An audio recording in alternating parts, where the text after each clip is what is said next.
గత కొన్ని రోజుల క్రితం నుండి మీరు గమనిస్తున్నారు. నేను చేస్తున్న పోరాటం గురించి మీ అందరికీ తెలుసు. నా పోరాటము, నా ఉద్యమము, నా తిరుగుబాటు లేదా నేను చేస్తున్న యుద్ధము ఏదైనా నా వ్యక్తిగత అంశం కాదు.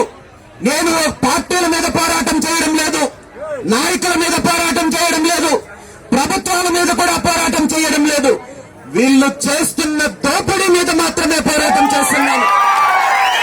వీళ్ళు చేస్తున్న అణచివేత మీద మాత్రమే పోరాటం చేస్తున్నాను.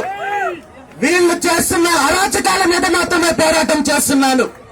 ధర్మానికి హాని చేసినా, లేదంటే మన వర్గాలకు హాని చేసినా, మనకు అన్యాయం చేసినా ఎక్కడా తగ్గకుండా, ఏ బెదిరింపులకి లొంగకుండా, ఇలాంటి కేసుల వల్లనో మరొక వల్లనో నేను కాదు కదా, నా పంచ మీద ఉన్న దారం కూడా